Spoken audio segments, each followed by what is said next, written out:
Donc, bonjour à tous, Bonjour. merci d'être venus à la session de l'offshore qui fonctionne.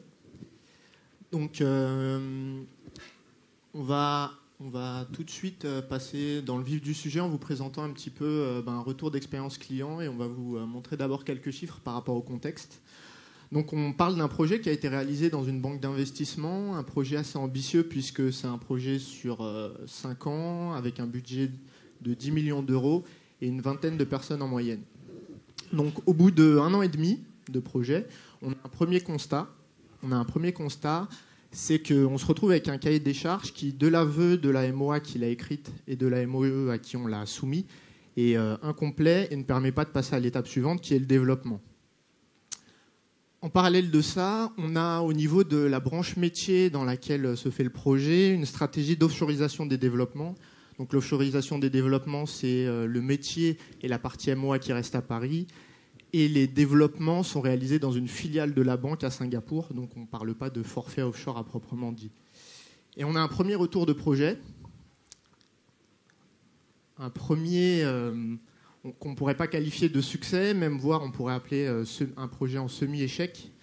Vous savez, c'est les projets qui livrent out of the scope, en dehors des délais, en dehors des budgets, avec des problèmes de qualité, de performance, mais qu'on livre bon gré, mal gré. Et à partir de là, on a une véritable prise de conscience de la DSI qui se dit qu'il faut faire les choses autrement, mais qui ne veut pas renier sur la composante offshore. Ouais, c'est bon. Donc à partir de là, je disais, un souhait de la DSI d'agilifier un petit peu tout le processus de développement et de passer d'un processus dit en cascade vers quelque chose de plus agile. Donc pour les experts, on passe à une méthodologie Scrum avec les rituels, les processus habituels, du coaching, conduite du changement, etc. J'ai envie de dire rien de très innovant par rapport à un projet agile classique qu'on aurait fait en colocalisé. Là où ça se complique, c'est que ce qu'on s'est rendu compte, c'est qu'avec l'offshore, il y avait un certain nombre de biais qui étaient accentués et d'autres biais qui n'existaient pas dans les projets colocalisés qu'on a vu apparaître. Et aujourd'hui, ce qu'on a décidé, c'est de vous présenter un petit peu les ruptures qu'on a dû opérer par rapport au schéma de pensée naturel qui sont liés à l'offshore. Et on va vous présenter 3 de ces ruptures. Voilà, donc la première des ruptures qu'on a souhaité vous présenter aujourd'hui, c'est celle de l'équipe versus le process. Dans ce contexte, lorsqu'on est arrivé, en plus du clivage classique MOA-MOE, c'est-à-dire la MOA qui va avoir comme objectif de livrer une spécification et la MOE de l'autre côté uniquement de la développer, on a en plus un clivage Paris-Singapour, donc il va être encore plus critique et encore plus important d'aligner toutes ces personnes derrière un même objectif qui va être livrer la fonctionnalité. Il est très important de faire passer le message que la réussite ou non du projet, et donc la livraison ou non de ces fonctionnalités, c'est la réussite ou l'échec de l'ensemble de l'équipe, MOA, MOE, Paris et Singapour. On est tous dans le même bateau. Cette équipe, une fois qu'on est tous alignés, on a cru bon aussi d'y apporter une certaine dose de motivation et de dynamique d'équipe. La dynamique d'équipe, il y a plusieurs leviers pour en ajouter, si je puis dire. Le premier, c'est d'organiser des voyages de part et d'autre dans les 2 pays. Dans les 2 pays de manière bilatérale parce qu'on ne veut pas que ce soit simplement la direction de projet à Paris qui va aller visiter Singapour, qui va expliquer comment va se dérouler le projet et qui va repartir dans son avion et puis ensuite on ne se voit plus. Ce qu'on souhaite, c'est que Singapour vienne aussi à Paris simplement pour connaître toute l'équipe projet, pour voir dans quelle méthode de travail on a au quotidien, quelles sont nos douleurs, si on a des problèmes, etc. Et de la même manière que nous, quand on va aller à Singapour, on va apprendre à connaître tous ces gens et leur méthode de travail peut-être un peu plus locale par rapport à nous, qui sont donc différentes. Le deuxième levier, c'est simplement le fun. Ça paraît bête à dire, mais comme les photos ici parlent plus peut-être que n'importe quel discours, je voudrais souligner par exemple le fait que Jamel est un très bon joueur, parce que sur cette photo, il vient de perdre lamentablement en bowling, mais pourtant il sourit, donc c'est très important aussi d'être bon joueur. Une autre anecdote, simplement, c'est juste le fait de partager un repas après une grosse rétrospective de 3 heures, un repas bien mérité, un peu pour se relâcher ensemble, pour se voir dans un autre contexte que juste celui du travail. Quand je vous ai dit équipe versus process, ça ne veut pas dire qu'on n'a pas de process. Comme vous le disait Jamel, on est parti d'un process agile, type Scrum, donc avec les étapes que vous pouvez voir ici dans le cycle de vie d'une user story. Mais en fait, le process, on s'en est pas contenté, on l'a pas pris sur étagère, on l'a personnalisé. Par exemple, la petite histoire, c'est que on s'est aperçu que sur des développements de user story, on avait une digression de la charte graphique entre ce que le MOA pouvait écrire au préalable et ce qu'il pensait voir délivré, et ce qui était vraiment effectivement développé par le développeur. Donc on a ajouté une vérification qu'on a appelée le sanity check, qui est une simple vérification post-développement en fait, de la cohérence de la charte graphique de l'application, qui évite d'avoir des retours de bugs ou de mises à jour à faire un peu plus tard, qui seraient vraiment des choses qu'on n'a pas envie de voir, quoi, des petites mises à jour inutiles et qui prennent du temps. Un deuxième constat que l'équipe a fait également, c'est qu'on avait des problèmes de qualité de code sur ces user stories développées. Donc pour ça, on a ajouté une deuxième vérification qu'on a appelée la MOE validation. En fait, cette vérification, elle est plus basée sur le modèle open source, c'est-à-dire que chaque développement de user story va être validé par les pairs du développeur, de manière à pouvoir voir directement s'il y a des problèmes de qualité ou de performance. Et puis aussi de faire un retour, c'est un but formateur également, parce qu'on va pouvoir faire un retour immédiat au développeur et lui expliquer comment on pourrait faire autrement, ou simplement, même si c'est bien, de dire c'est bien, on va peut-être le réutiliser ailleurs dans l'application, chapeau. Voilà donc comment on s'est un petit peu attribué ce process. C'est vraiment l'équipe qui l'a fait petit à petit. Et une des choses sur lesquelles aussi on veut beaucoup insister, c'est sur les moyens de communication. Ce qu'on souhaite faire, c'est utiliser les moyens de communication les plus chauds possibles. Si vous pouvez faire de la visioconférence, il faut en abuser. Si vous pouvez décrocher votre téléphone au lieu d'envoyer un mail, surtout, n'hésitez pas également, c'est toujours plus agréable. Le chat aussi, c'est un bon moyen de communication parce que ça permet de passer des informations de manière beaucoup plus informelle et beaucoup plus relaxe qu'un mail où on pourrait regarder l'historique, etc. Et enfin, un dernier outil qui nous a beaucoup servi, c'est le partage d'écran. Imaginez que pour débugger une application à 10 000 km par téléphone, c'est simplement pas possible. Donc le partage d'écran peut nous vraiment balayer des incompréhensions d'une manière extrêmement rapide. Donc voilà, la deuxième rupture qu'on a souhaité vous présenter, on l'a intitulée « L'homme versus la ressource ». Et donc pourquoi rupture ? Parce qu'on a véritablement essayé d'innover dans le processus de gestion de la ressource humaine. Donc je crois que... D'accord, merci. Donc je crois que là, ce qu'on a véritablement essayé de faire, c'est dépasser un peu le mythe de la ressource staffable en fonction de la météo des projets. Vous savez, en faisant abstraction à la fois du contexte, des technologies, des souhaits, des envies des personnes. Et donc pour ce faire, ce qu'on a essayé, c'est d'agir déjà à la première étape du projet, c'est-à-dire au niveau du recrutement. Donc le recrutement, c'est souvent le parent pauvre du projet offshore, c'est-à-dire qu'on investit très peu au niveau de cette étape-là, et au final, on se retrouve un petit peu avec le fond du panier en termes de développeurs ou en termes d'autres types de ressources. Donc ce qu'on a voulu, nous, véritablement faire, c'est remettre le recrutement comme point clé et ne pas faire de concessions par rapport à ce process-là. Donc ce qu'on a mis en place, c'est plutôt que de partir d'un processus généraliste où on cherche des profils qu'on pourra trimballer de projet en projet, on a véritablement voulu contextualiser le recrutement. Donc on est passé par la définition de fiches de poste avec des compétences obligatoires et des compétences facultatives qui nous permettaient d'avoir une équipe hétérogène et complémentaire. Ce qu'on a essayé de faire aussi, c'est de mettre en place des études de cas qui étaient extrêmement contextualisées à l'application qu'on était en train de développer, à la fois en termes de technologie, de paradigme de développement, etc. etc. Et ma foi, ça a plutôt bien payé, puisqu'au jour d'aujourd'hui, déjà un signe en termes de turnover, on est au bout de 2 ans de projet, on a 0 en termes de turnover. Et au-delà de ça, on peut voir des chiffres qui sont assez impressionnants, qui représentent, en fait, pour recruter 6 personnes, on a dû brosser 460 CV. Ça représente un petit peu plus d'1% de taux de transformation, et ça vous montre à quel point ça reste difficile et extrêmement important d'investir dans cette étape-là. Donc ensuite, le mythe auquel on a voulu s'attaquer, c'est le mythe de la ressource qui est directement opérationnelle après avoir été recrutée. Donc pour ce faire, ce qu'on a fait, c'est qu'on a beaucoup investi aussi en termes de formation. Donc formation à l'entrée de la ressource. Donc on a créé un cursus de formation d'intégration qui permet de fournir à la personne tout l'attirail fonctionnel et technique pour pouvoir se débrouiller au niveau de l'application. Mais aussi, on est passé par la définition d'un cycle de cursus de formation continue dans lequel l'idée, c'est de, tout au long de la vie du projet, faire évoluer les personnes et, par exemple, mettre en place des formations sur les tests unitaires, sur l'injection de dépendance, etc. Mais ce qu'on a essayé véritablement, c'est d'avoir une gestion un peu plus intelligente que fournir des formations sur étagère. Et donc, on a mis aussi en place un cycle d'entretien individuel qui nous permet de prescrire à chaque personne des développements en fonction de ses compétences et ses axes d'évolution. Ça veut dire quoi? Par exemple, on avait un développeur qui était extrêmement bon techniquement, mais qui avait des gros problèmes de communication avec la MOA.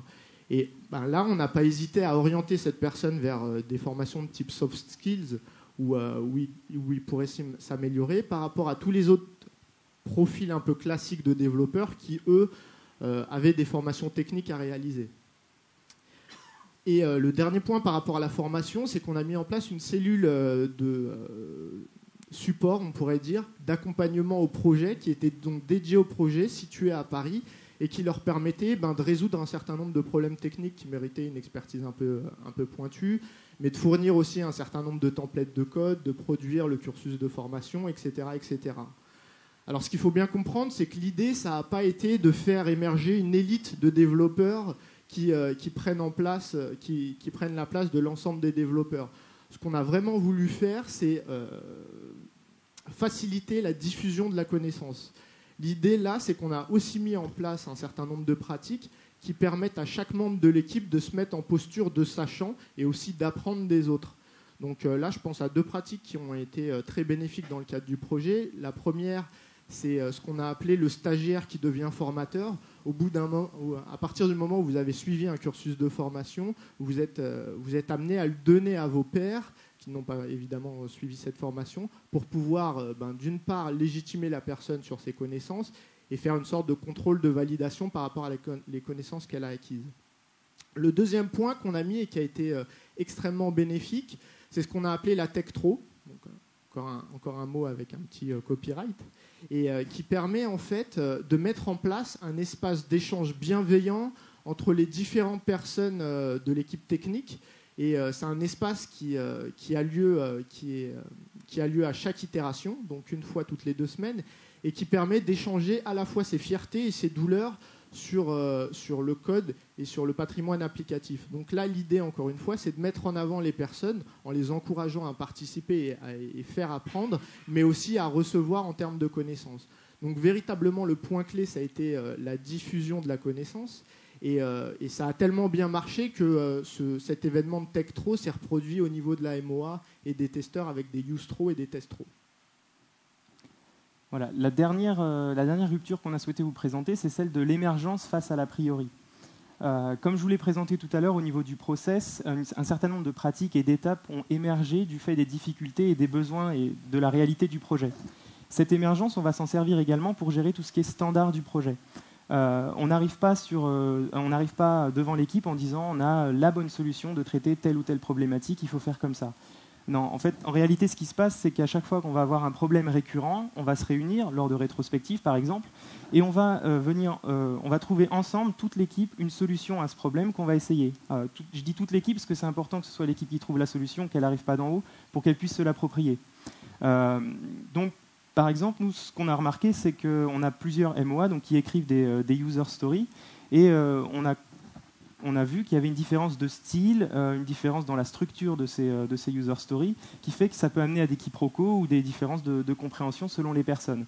Donc ce qu'on a décidé ensemble d'un commun accord, c'est de faire une checklist de validation de user story qui comporte un certain nombre d'étapes à partir desquelles on va estimer que ces user stories sont relativement homogènes. Donc cette solution, on l'a utilisée pendant quelques itérations. Et puis on a fait une sorte de bilan et on s'est aperçu qu'effectivement le niveau des user stories était beaucoup plus homogène, qu'il y avait moins d'incompréhension et que donc on avait balayé ce problème. Donc cette pratique, on l'a ajoutée dans notre wiki du projet comme un nouveau standard. Et en fait ce wiki dont je vous parle, c'est un peu le référentiel de standard vivant de notre projet. Comme on aurait pu nous donner au début un document avec toutes les solutions ou les différentes vérifications qu'il aurait fallu faire, nous, véritablement, en fait, ces standards, on les fait émerger et on les crée en fonction de la réalité du projet. L'émergence, on s'en sert aussi dans l'architecture de l'application. L'idée ici, c'est de fixer le moins de choses au préalable au niveau architecture et de ne pas essayer de prévoir toutes les fonctionnalités, tous les besoins potentiels qu'on pourra avoir d'ici quelques mois ou même quelques années si le projet est assez long. Donc pour nous, ça veut dire que on va centrer tous nos développements sur le besoin direct, donc sur la spécification qui est la user story, et on va garder les choses le plus simples possible pour répondre uniquement aux besoins immédiats. Alors, ça veut dire pour nous aussi qu'on ne veut pas de modélisation du domaine métier dans son intégralité depuis le jour 1 de l'application. Ça, c'est pas possible. C'est quelque chose qui a beaucoup scandalisé en fait l'équipe d'architecture transverse de l'entreprise. Mais en fait, ce qu'on leur a expliqué, c'est que c'est pas parce qu'on fonctionne de cette manière qu'on ne sait pas anticiper. Pour ça, on va avoir un certain nombre de pratiques comme les développements pilotés par les tests, TDD, ou alors des architectures applicatives qui vont nous garantir la flexibilité, la malléabilité de notre application et du code pour répondre à des besoins changeants ou même voire disparaissants. Un petit exemple à ce sujet, enfin même un gros exemple en fait, c'est que une année après le départ du projet, en fait, est venue l'idée dans la DSI de la refonte d'une application qui partage un assez grand domaine métier avec le nôtre. Donc nous, grâce à cette méthode, en fait, on a été en mesure de leur apporter une solution et même de la mettre en œuvre puisqu'elle a été choisie, de fusion de ces deux applications sans coût immédiat, puisqu'en fait c'était juste, on a su s'adapter à la nouvelle application sans avoir à refaire toute la modélisation si on l'avait faite depuis le début. Donc ça nous paraissait être un bon exemple en fait, de l'adaptabilité et de l'émergence de cette architecture face aux besoins. Alors voilà, chose promise, chose due, on a synthétisé un petit peu nos recettes qu'on vous a présentées dans le cadre de cette session. 20 minutes, c'est extrêmement court. On a choisi donc d'axer notre présentation sur ces ruptures-là. On a d'autres sujets auxquels on pourra parler après. Pour conclure, ce qu'on a voulu, c'est un petit peu partager avec vous le sentiment qu'on a au bout de 2 ans de projet et au bout de cette belle histoire, j'ai envie de dire. Donc pour être tout à fait franc, on a eu pas mal de débats, on a beaucoup cherché une image qui permettrait de synthétiser un petit peu ces 2 années et on est arrivé à ça. Alors, je suis d'accord avec vous, ça jette un peu un froid par rapport à toutes les belles paroles qu'on a dites. Mais l'idée, c'est véritablement de vous montrer un peu notre sentiment mitigé. Mitigé pourquoi ? Parce que d'un côté, on a quand même une belle histoire. On se rend compte qu'aujourd'hui, on est dans une vraie dynamique au niveau de cette équipe-là, qu'on délivre des fonctionnalités, qu'on est en offshore et que ça marche. Maintenant, pour être tout à fait franc avec vous, tout au long du projet, à plusieurs moments, on s'est posé la question de savoir si on n'aurait pas fait plus rapide et de meilleure qualité si on n'avait pas été en colocalisé. On a un peu creusé cette piste-là avec Nicolas et ce qu'on s'est rendu compte, c'est que souvent, le ratio 1-1 qui est présenté pour justifier un peu un projet offshore n'est pas du tout réel. Nous, ce qu'on constate, c'est plutôt de 1,4 à 1,7. J'entends par là les jours. Pour un jour colocalisé, ça représente 7 jours offshore, de 4 à 7 jours offshore. Et donc, on le constate sur plusieurs projets. On a aussi pas mal déchanté au niveau du recrutement. À partir du moment où vous ne vous contentez pas du fond du panier, ça devient extrêmement difficile. On l'a vu avec les chiffres.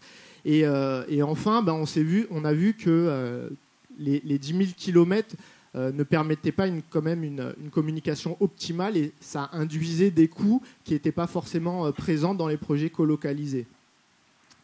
Donc, au final, notre conclusion, c'est quoi ? C'est un peu une conclusion sous forme de questions ouvertes. C'est est-ce que l'offshore a un intérêt économique ? On n'a pas forcément la réponse. Si vous l'avez, on veut bien partager avec vous. Maintenant, ce qu'on peut vous dire de façon très concrète, c'est qu'à court terme, aux horizons de 2-3 ans, c'est pas rentable. Clairement. Maintenant, évidemment, un investissement, ça se voit de façon plus longue, peut-être sur 5, 6, 7 ans, donc il nous faudra encore un peu de temps pour avoir un avis tranché sur la question. Mais encore une fois, si vous l'avez, on vous invite à nous voir, on est très curieux d'avoir votre avis par rapport à ça. Voilà, donc cette session est terminée. Juste quelques mots, en fait, ce sont des termes un peu significatifs de choses qu'on a pu mettre en place sur ce projet. Et donc ça peut peut-être vous donner des idées de questions, de choses pour venir nous voir plus tard. Merci. Merci.